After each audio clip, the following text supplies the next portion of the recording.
Hello everybody, it is me, Real American Politics, here today with a new video. And today, we gotta discuss the ever-important state of New Mexico and its future. As people are saying, New Mexico, it's trending Democrat, it's gonna become the safe Democrat state like Colorado, Well, for one, I made a video debunking the Colorado argument and how I'm saying it's gonna become a competitive state in the future. But we don't need to discuss that. Today we are going to talk about New Mexico.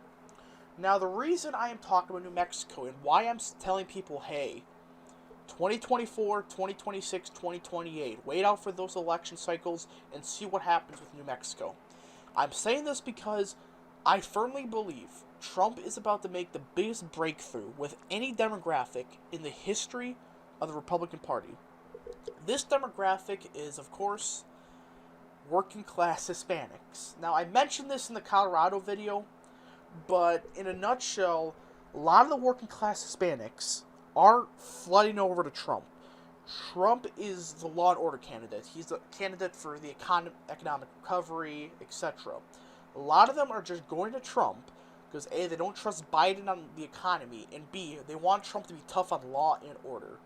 That's why I'm saying he's going to make huge gains in the state of New Mexico. Now, the question is, where has Trump have to improve to make the state truly competitive in the future?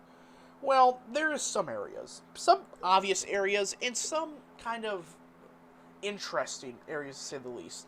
So let's take a look at how the state swung from 2012. And you notice majority of the state did swing Republican. Other than Los Alamos, Bernalillo County, Dona Ana County, and Lea County, the entirety of the state trended heavily Republican, like Guadalupe County, Harding County, Cuellar County, Mora County, Caballero County, etc., etc. I know I'm not the best at English, or Spanish, I should say, but you get the point. If you're good at Spanish, you can read this, but as you can tell, the entirety of the state just trended Republican. But there is an issue to this. Other than Santa Fe, Sandoval, none of these counties are population centers, like, at all. Other than Grant County, the entirety of the state's basically just one big rural part of the state, and then you got Albuquerque. And that's the only part of the state Trump did not trend blue. I mean, Republican. The places where Albuquerque are, Santa Fe, Dona Ana, and he did a little bit worse than Lea County, but that's because of Gary Johnson vote. Now, where does Trump have to improve from there? Well, it's simple. I believe Trump will improve in particular in Caballero County and Sandoval County. I believe Trump will flip Sandoval County. I know that seems like a bit of a stretch, but there is a lot of working class Hispanics in this county.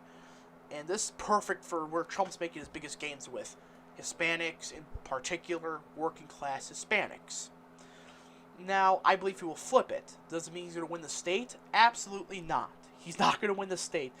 But I do believe Trump can get the state within 5. If he can do that, 2024, 2026, 2028, the state will become competitive again. Now, listen. This is if Trump can get the state within 5. Now, where does Trump also have to improve in? Well, for one, I believe he has to flip Sandoval County. That's not that hard. It was only went to Clinton by 2 points, and that was a heavy Gary Johnson vote there. And I do believe Trump will get a lot of the Gary Johnson voters out, or they would just stay home. I don't believe a lot of them would vote for Biden, personally. He has to do a little bit better in Cibola County, and do a lot better in the bellwether of Grant County. Grant County is the pure bellwether of the state of New Mexico. Clinton won it by 7.7. She won the state by 8.3. So it's basically the closest thing we got to a bellwether in the state. So if he can just get it within 6 or 5, he's probably going to get the state within 6 or 5. So it's pretty big he get that margin a little bit closer. Another thing is Trump has to improve in these likely to lean red part of the states, like Luna County, he has to improve dramatically. Hidalgo County, he has to improve big time. Colfax County has to improve, and Volusia County has to improve. And these are counties that don't have that big populations.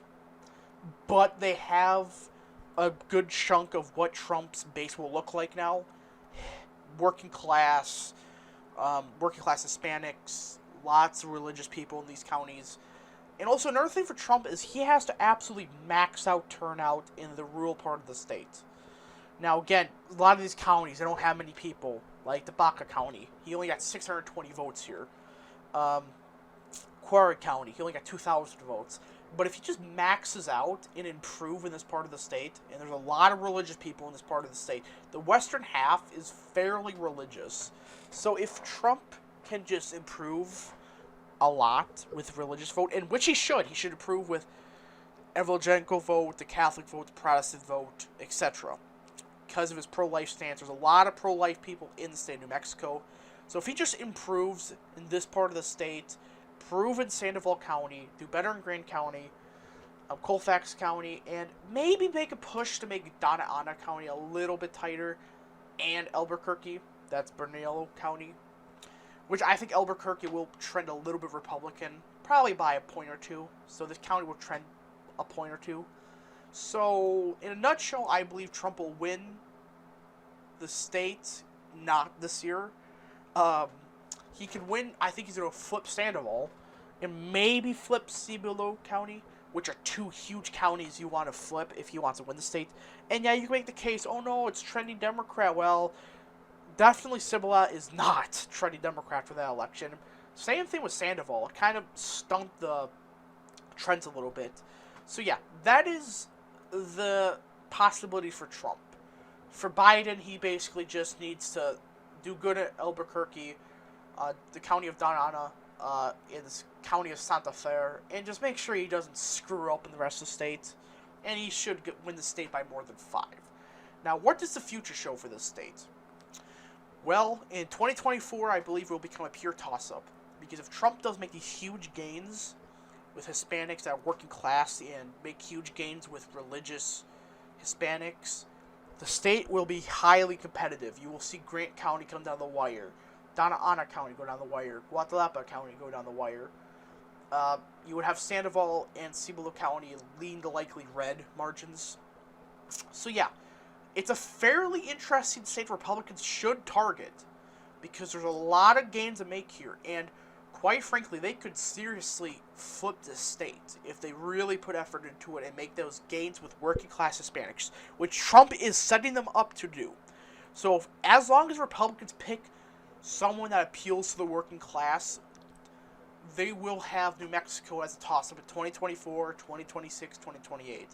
Now, it may seem like a stretch, but it really isn't when you consider the fact there is a lot of working class Hispanics that are going to Trump this cycle because of the riots, the economic issues, etc. So yeah, that's pretty much the video in a nutshell. Hope you guys enjoyed. New Mexico is going to be an interesting state this cycle. I recommend everybody look at Grant County, look at Cibolo County, and look at Sandoval County. These 3 counties, if Trump does very well in these 3 counties, the state of New Mexico will become competitive in the future. I hope you guys enjoyed, and if you did, hit the like button down below, subscribe, share with your friends. I recommend you turn on the notifications. Election night video will come probably October. And yeah, hope you guys enjoyed. We'll see you guys in the next video. Thank you.